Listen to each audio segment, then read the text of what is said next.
Welcome to the Nikki Rich Show. I'm your host, Miss Nikki Rich, and today we are coming to you on a special day at a special time with a special guest. We have none other than best-selling author Miss Terace Garnier, and we're so excited to have her here. So, with no further ado, we would like to welcome you to the Nikki Rich Show. How you doing? Doing wonderful. I'm so glad to be on your show, and I see you're getting all different types of awards and everything for it. So congrats to you. That is amazing. And so I'm just glad to be able to be a part of your journey. Well, I see you everywhere. Everybody is trying to get to you. That's why I was like, we got to come to you on this special day because you're so busy. And congratulations to you. I think it's amazing what you're doing, being an advocate out there for so many people. But before we dive deep, go ahead and let us know a little bit about your background, where you're from, and where you're located right now. So I'm originally from Belleville, Michigan. I grew up on a farm. I'm part Native American, Chippewa. And so I was raised in a mixed household. So my grandmother was Native American and the rest of my family was Black. And then I got a whole bunch of stuff mixed in there. And as a result, I was a military brat. So I lived all over the country. And so I finally settled here in the Maryland area. So I'm like 20 minutes from DC. And basically, from high school, I moved around a lot. Then I decided I went to go to art college, got a full ride scholarship to Memphis College of Art, did that for about a year. And then I said, you know what? I want to move to Japan. So I moved to Japan and I worked at a local TV station where I interned, and I was working at a marketing office on a military base. And that's when I decided I'm going to join the military. So I joined the Air Force, and I was a broadcast journalist, and I was able to be a radio show host with over 75,000 listeners. And then I also anchored the Pacific Report. So I did that for 5.5 years, came back to the States, and then I got out of the military, and then I became a national correspondent. And I did the news for about 12-ish years altogether. And so I've been able to travel all over the world, covering different stories like the historic fires in Australia, the Black Wall Street Centennial. It's just been an amazing journey. And actually, that journey as a national news correspondent ended in 2022. And that's when I decided, and that was during the pandemic, that's when I decided that I wanted to write a book on my experiences, my childhood experiences, and some other traumas I had experienced as an adult. And I decided to publish a book and run in a pageant and become a pageant queen. So I've been doing a lot for the last few years, but mostly, promoting my book and trying to help other people as much as I can. And speaking of your book, No Longer Silent, tell us what inspired you to write it. Yay! Let's say it again. Let's say it again. That's me. So yes, this is my book, No Longer Silent, and it's my memoir. And this is a trigger warning for anyone that's watching because I don't want to upset anyone. But basically, it goes into my background as being a survivor of gun violence as a child, being raped as a child and abused.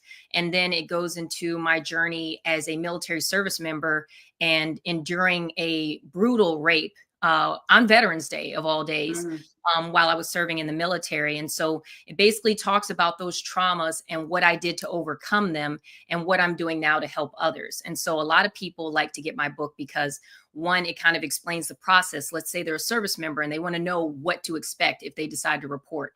It goes into that. It also talks about what to do if you're a civilian. And it also goes into what to do if you have a child that you think this could be happening to, or other people that it could be happening to. How do you approach them? What do you ask them? And so it kind of goes into that. And so really, I wrote this initially for my own healing journey. But Mhm. then I realized that after the murder of Vanessa Guillen, who was a Fort Hood soldier, she had reported that she was being sexually harassed. After her murder, that's when I realized that I have to publish this because this is happening far too often. And this is my way that I can try to help others start their healing journeys. And so that's kind of what it's been. It's been a 2-year journey. I published it on Veterans Day of 2023, which was the 10-year anniversary of me being raped. Mm. And so this Veterans Day was my first year of having the book published. So that was a beautiful thing to see how far my book has gone in over a year after self-publishing it. So it's been a beautiful journey.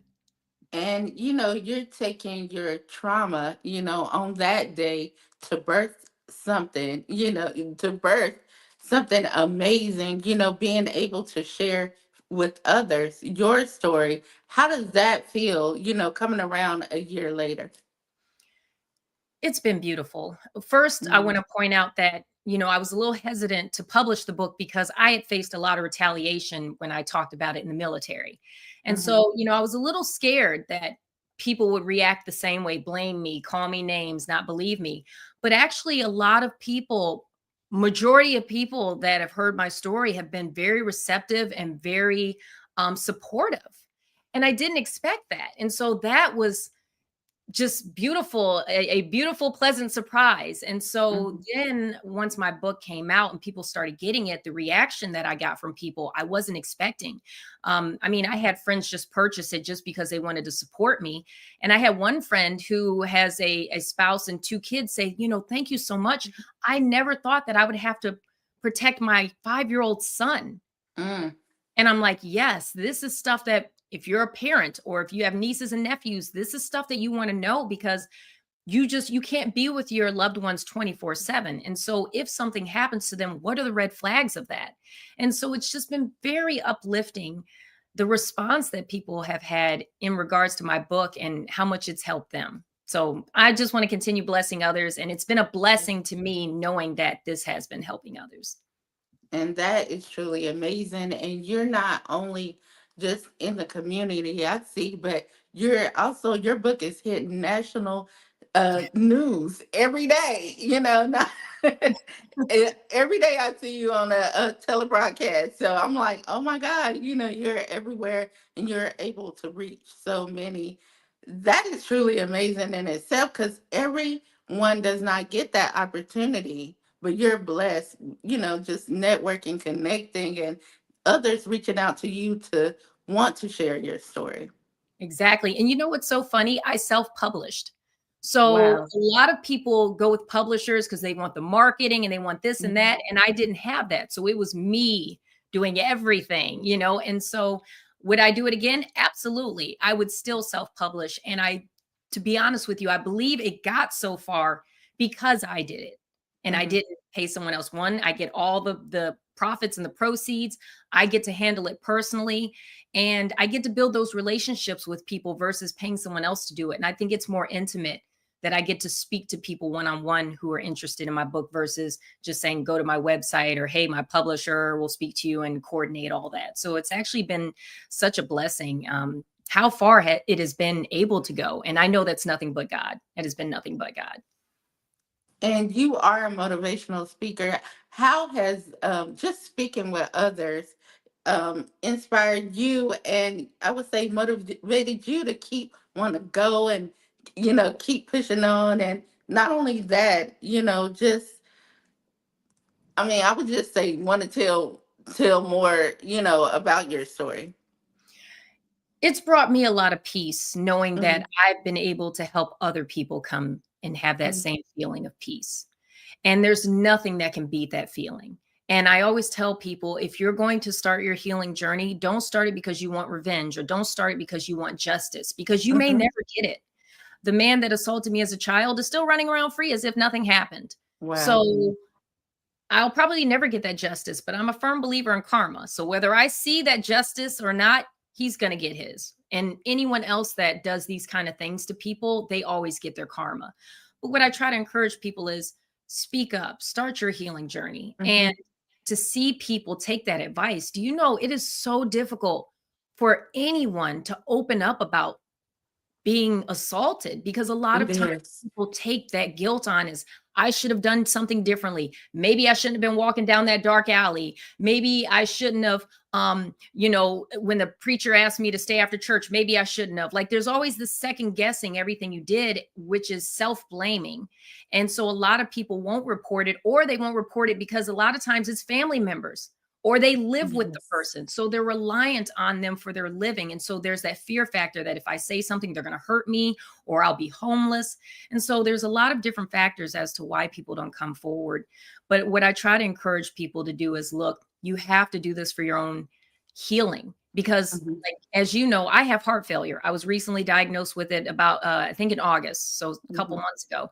And I do believe that a lot of it was the fact that I had all this trauma that I was bottling up, and it started taking a toll on my body. And that's what a lot of people don't realize. You can remain silent and suffer in silence, but it's going to start eating away at your body. And you can have all sorts of things like cancers and other health problems pop up. And then you're wondering why.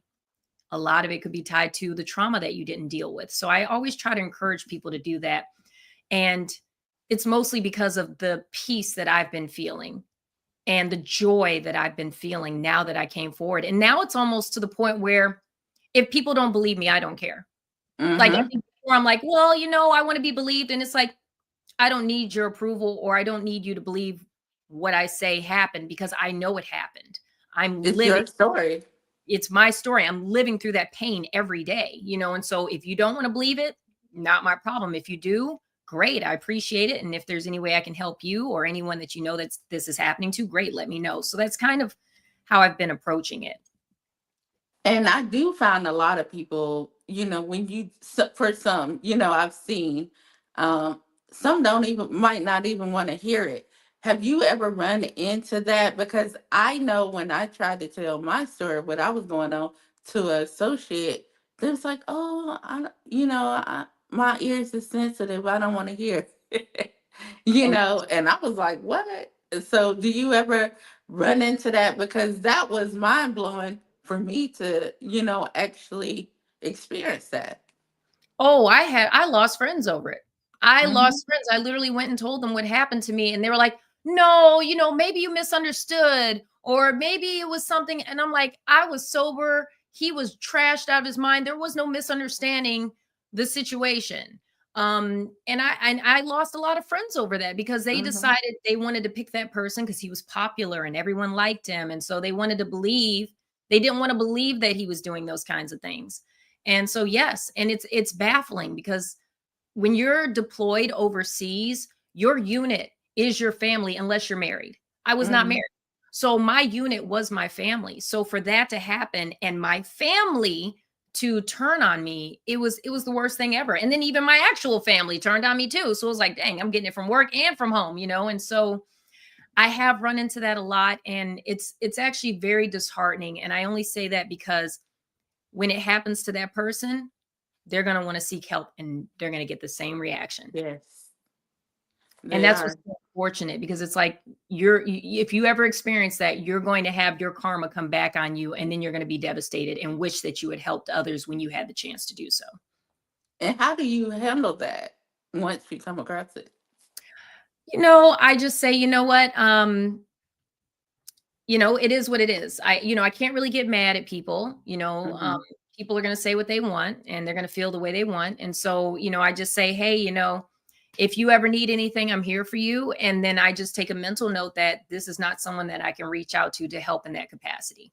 And then I try not to be angry with them, because me being angry is not going to resolve anything. And I try to stay positive. So I try to leave it on a good note and just say, if you ever need anything from me, I'm here for me. I'm here for you. And then I just kind of leave it at that. And your book is out now. So what are the reactions you getting from everybody? What are they saying? Oh, it's been beautiful. I mean, I've had people come up to me crying. Yes. They're saying, wow, your story is such an inspiration. How did you survive all that? And I tell them it's God and a lot of work. I've had others share their stories with me. So a lot of people are opening up and sharing what happened to them, or sharing what happened to their loved ones. And that, I think, is the most beautiful thing, because I like to call it, I'm building my army of warrior women. But it's not just women, it's men too. And so Hmm. whenever I have these individuals come up to me, I say, welcome to the club of we're the warriors for survivors, so welcome to the club. And I really believe that, because we're building this community where people don't have to feel like they're alone, or they're the only ones going through this. So now I have this network of beautiful people, beautiful souls that had something devastating happen to them. And now they're taking their steps to heal. And now they're so excited. They want to start doing it as well for others. And that's the most exciting thing for me, is seeing someone heal and then they want to pass it forward. And that's what I hope to have, this domino effect, where we start having everyone heal themselves. And then once they're healed, start helping others start their healing journeys as well. So that's probably been the most exciting thing for me. That is so amazing. I love it.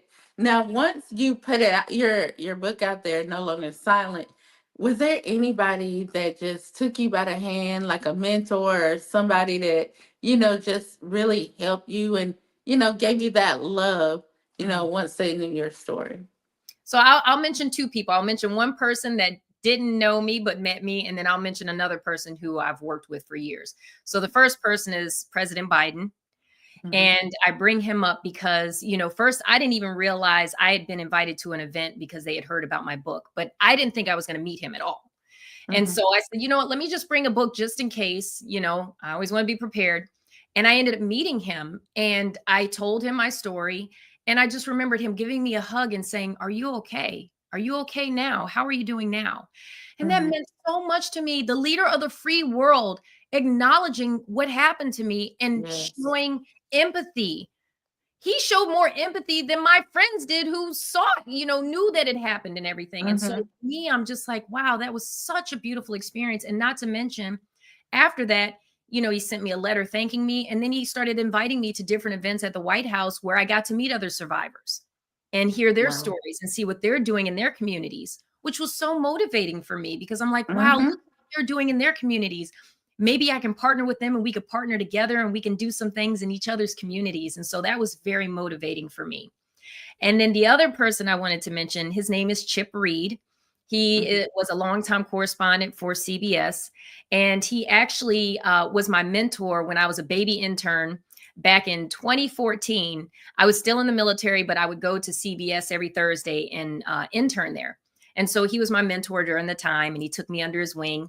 And then, I ended up going to network news, and I would always run into him at different stories, and he would always sing my praises.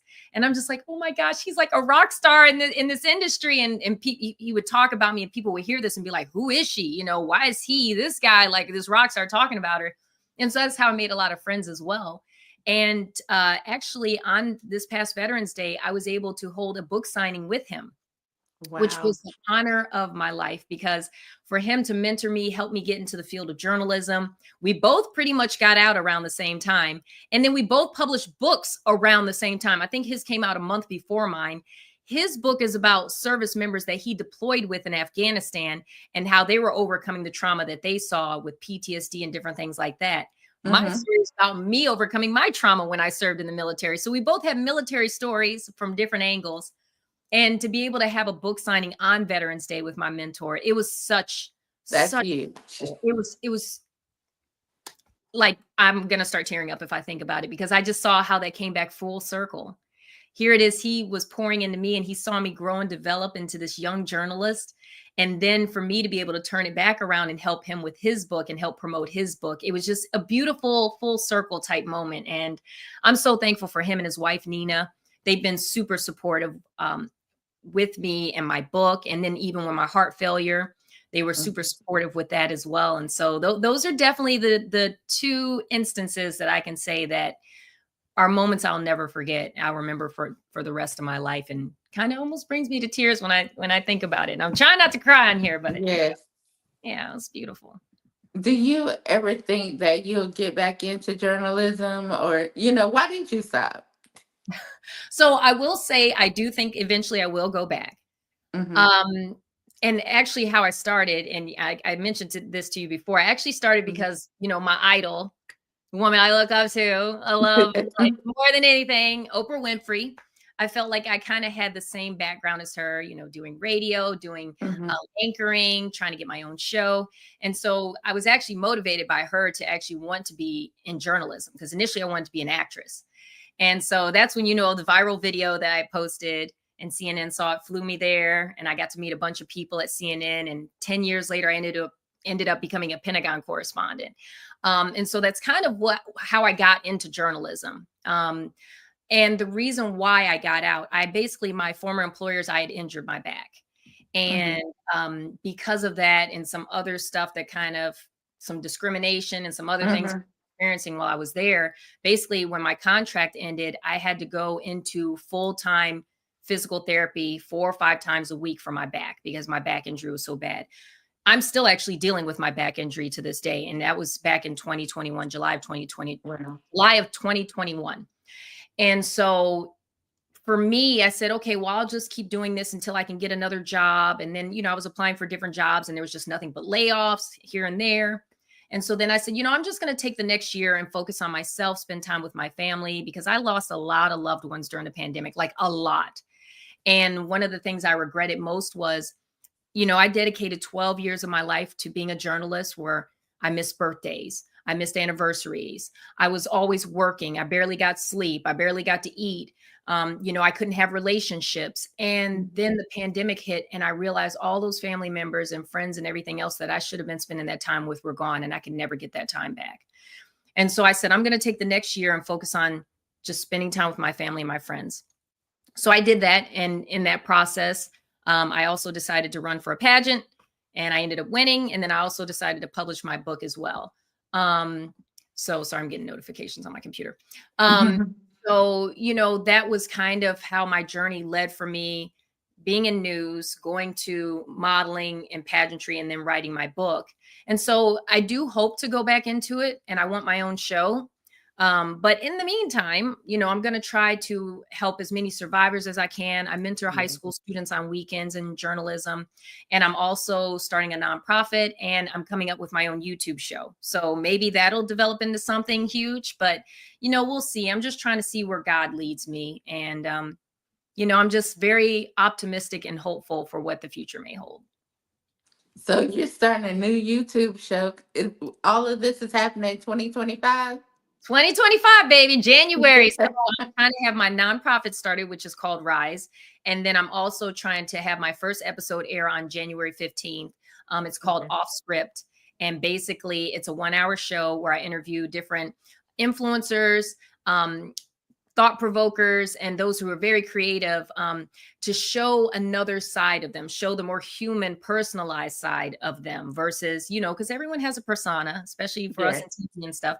So let's see you outside that persona. And so it's really cool. So I've done several interviews so far. So I'm still working on putting those shows together. But as you know, because you do a lot of this as a one-woman band, it's been a lot trying to shoot, edit, put everything together, on top of going to multiple doctor's appointments a week because of my heart condition. So it's been a lot of trying to juggle, but I'm so glad I'm doing it because in my heart, I have a servant's heart. That's why I joined the military. That's why I do what I do, because I just love helping people. And I know what it feels like not to have that support and not to have that assistance when you need it. So I know that's my calling, to help people. And so I'm hoping I can do that with my show and also with my tour. I didn't even mention my tour that's coming up next year.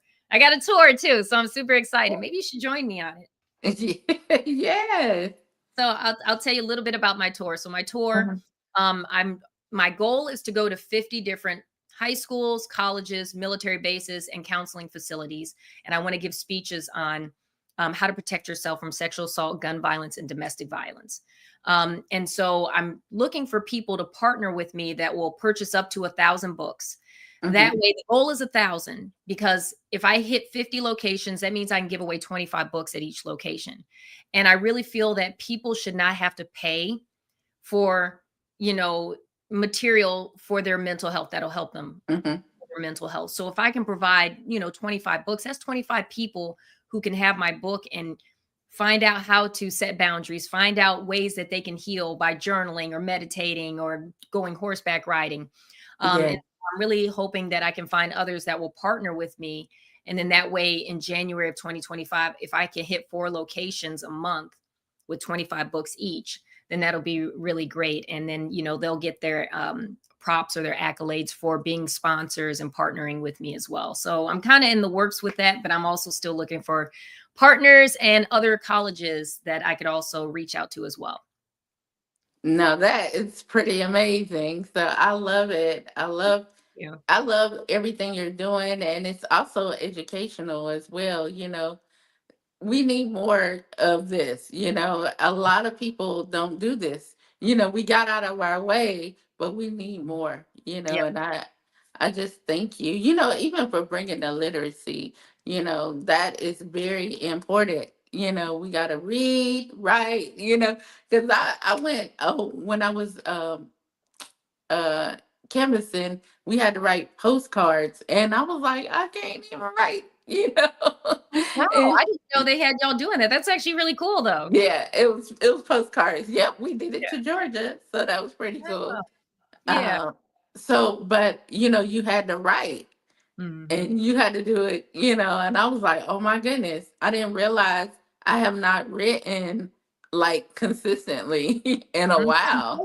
We type or we text everything now, you That know? is crazy. Mhm. Wow, you make such a good point too. I never even thought of that.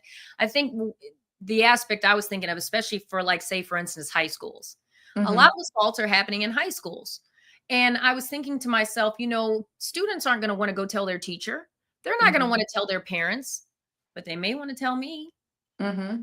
And I could give them advice and kind of help, kids with that, because that's one thing that they're not going to want to tell their parents, and just kind of navigating that and setting them up for success. So once they've graduated, because I'm mostly wanting to talk to seniors, once they graduate, once they go to college, now they're prepared, because I don't think a lot of these kids that are in high school are realizing what they're about to get themselves into when they go to college. They're just Hmm. thinking, oh, I get to have parties, and that's what they're thinking about, the parties, but they don't think of the aspect of what happens when you mix alcohol and a bunch of horny people. Yes. Sometimes stuff don't go right, and you need to be prepared for if that happens. You know, so I mean, yeah, I think that's you definitely make a good point about the literacy part of it as well. I didn't even think of that. Because when I think about it, as one that is going through abuse, they might not even want to talk to you. We can show them how you can just write notes or write it down, That's true. just to help you as Mm. well. And they can turn even those notes into a book. Exact, or evidence that maybe later on they might want to submit to the police if they decide they want to file a police report on it, or Exactly. talk to the police about it. So yeah, that's a thank you. I'm going to add that as a bullet in my speaking points for you. Just listening to you and you speaking, that's just what comes to mind because some want to feel safe, to be able, because everybody can't just really be strong and put their story out there. And I would say, just jot things down, put it away, and That that's helps. what I was thinking. You got to get it out. So even if you just write it down, like your experience, get it written out and take a piece of paper, ball it up and burn it or throw it away. Hmm. You have to get that negative energy out. So, Yes. and that's a great way to do it. Yes, because I know you were saying, some of those things could have caused your heart failure, just bawling, all that, you know, everything you went through. Mhm. And it does. You don't know how damaging just holding things in can be to your body. Exactly. Until it's too late. Now Yes. part of it is the doctors, the medication they put me on, but I also Hmm. believe that a lot of the trauma that I was dealing with, because this all happened after I just spent 2 years dealing with my past trauma. And then Hmm. also, you get what I'm saying? So that's why I say, like, it's just really important to heal yourself. And I think people are so busy working that they really don't take Yes. the time. And they should. You should invest in yourself because nobody else will. Hmm. You should love yourself enough to want to invest in your own healing. And so that's Hmm. what I don't have time. You should have time for yourself, because no one's going to love you as much as you love yourself. And if you're not treating yourself right, then why do you expect anybody else to? I agree. I You know? agree. And So, don't wait to go through something or get that diagnosis, mhm. just self care all the time, I Like would say. you just said, right? You could get a notebook and write down your feelings for something, and that's a notebook. Hmm. There's a couple dollars and a pen, and taking 2 minutes out of your day to do something like that, just to get Hmm. those feelings out. And that doesn't take a lot of work. It's just people have to get into the mindset of saying, I'm worthy. I'm important enough that this 5 minutes I'm going to spend for this day is important. No matter what, I have to do this because I'm worth this and I deserve this. Yeah, we have to train people's mindset to start thinking like that. Yes, we do. Now, Mm. where can others go and learn more about you and purchase your book and just connect and network? To me, the biggest thing is about relationships, building those relationships. If you are out there and you are going through anything and they wanted to contact you, where can they go to? So I just got rid of Twitter. So don't go to Twitter. I'm not on there. But I am on Instagram and I'm also on Facebook. And I did just start a Blue Sky account, but I'm still trying to remember that name because it's like 50 letters. It's so but anyways, and so they can always add me on Instagram at Miss underscore T, just the letter underscore Garnier, Garnier. I always tell people they can email me as well. So Terace, Terace, booking at gmail.com. And then I also have my website as well that they can reach out to me. And that's www.teracegarnier.com. And if they're interested in a book, I have two different kinds. So I have the hardcover and then I have the paperback. And then I also, which this one is a limited edition one, I have the limited edition one. So you get a little placard in there with the date and who was published by and everything. And then I usually include a message right here for the person. So this is my copy. This is me saying, this is the date I published this, and this is my book I'm so proud of. So this is actually my copy. That's why I have the first one. But they can get limited editions. They can get the paper copy. And I only do that on my website because one, I get to hand sign them. And two, I hand wrap each individual one. It takes me about 15 minutes. And I hand wrap them and I put affirmation cards and bookmarks in it. So I pour a lot of love into each one that I wrap and send off versus, Amazon, who knows who's printing it and it's in a crappy bag and all this other stuff. So I always encourage people to go to my website and find it there. And I always tell people I have an open door. So if people want to come and I just spoke to a woman 2 days ago who wanted some advice on a situation that she was in. So I always tell people, please feel free to reach out to me, via email or text or social media. I try to give advice when I can. And, I always tell people it's important for you to start your healing journey. Sometimes I have people reach out to me and say, oh, I want to help other people, but I just started going to counseling for myself. And I'm like, yeah, you may want to just focus on yourself a little bit before you decide you want to start helping others. Like, get yourself squared away first, because a lot of people don't realize they're taking on trauma while they're still trying to deal with their own trauma. And then it might not work out as well as they had hoped. So I always tell people, come talk to me. I can tell you how you can start your healing journey. And I can also tell you, once you're healed, different organizations that they can reach out to if they want to volunteer and help other survivors, or if they want to be a part of my mission and partner with me and do this tour with me. There's a lot of different options. So anyone that's watching, feel free to reach out to me, please. And then also, Nikki, I want to give you a book to give away to one of your viewers. So I'm going to let you decide how they get a free copy. But just let me know and I will send them a hand signed copy to whoever you want to give this to. And I just hope that it makes a difference in their lives as it has in other people's lives that have purchased my book as well. So I'm really honored to give that to someone and see how they feel about it once they read it. Yes, most definitely. Well, I just thank you for taking out the time to come on today and talk with the Nikki Rich Show. I know you have a busy schedule, but it's just an honor to talk with you today. And, thank you for just even sharing your story and all your success as well, because, without success, we wouldn't even be here. Thank God, we've been through a lot, but look at you now, and you look amazing. I know Thank you so everybody might much. say, So I was like, yo, you looking real good. I like your hair and everything. you And you've been traveling look a lot more than me. amazing. So I'm like, girl, you looking good for all the travel you've been doing. Because I know you got I'm done. Look, it's wind down time now. But and we got the holidays around the corner yes, and everything, so get to enjoy some family time. But I thank you for everything you're doing and how you're highlighting different authors and different yes, businesses and just everything that you're doing as well. You have a servant's heart too, and so yes. like you said, we want to help other people, but also building our own tribes and building our own networks. So I'm just glad that you're in my tribe, Yes. and one of my warriors for survivors. And so I'm very blessed to have you as a sister. And, thank you so much for not only just sharing my story, but sharing the stories of others. Cause like you just Mhm. said, it's all about community. It's all about connecting. And so you're doing such an amazing job doing that. So thank you. And that's what I want to do. That's what our platform is all about. And we put God first in everything we do. And we want to continue to do His will and do, just we have gifts and it's our time to, share them with others. And, I'm just thankful. I'm telling you, I wake up every day thankful. I never know what's going to happen. And I'm just grateful. I'm like you know, having to go to these appointments. People don't know the, the behind the scenes, having to go to appointments and different things like that. But we're still pushing through, to get this out there. And it's a lot, and it can be a lot on you and draining, but we make it happen. we get that extra win. Exactly. Well, you know what that saying is, when you have that light, you don't hide it under a bushel. You Mm-mm. can't. You can't. And you have that light.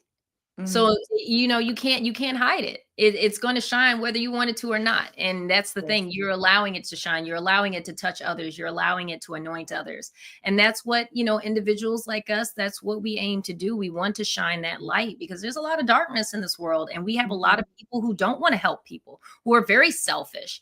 And so, we're countering that. And We I are. just love that because we have to have people in this world that want to do good, because then if we don't, then what is the point in living? You know what I'm saying? What Mm-mm. is the point in being here if you're not going to use it to the betterment of others? You know? Yeah, and we live positive. We want to put out that positive energy. Because like you said, it is a lot of darkness, but honey, we fighting through that. Yeah, there we go. We're shining our lights. That's all we Mhm. can do. So that's why we're seeing all this abundance and blessings, Mhm. even though we are overcoming a lot of stuff, like you said, behind the scenes. I Mhm. think that's just even more of a testimony for us to say, look, we had all this stuff going on that y'all don't know about, but look how God helped us overcome it. And now look at what we're doing to help other people. So I think, honestly, I think this is a way that we have new testimonies all the time of Yeah, how God's helping us through different things. I think so too. I think so too. But I just want to thank you again for taking out the time to come on. Much love to you. And we not just, you're not gonna be a stranger here, you know. No, I'm about to have you on my tour. You thought I was playing. You Yeah. coming on my tour with me, right? You're welcome back anytime, Yes. Absolutely. We're gonna get it together, but you're Well, welcome I'm back. come out to California and come to some school. So that's what I was saying. Yeah, Come come out there. on. Come Absolutely. on. But again, thank you. Much love to you. And thank you to everybody watching. Much love. Y'all can subscribe, Nikki Rich Show TV. Thank you guys. Thank Thank you. you.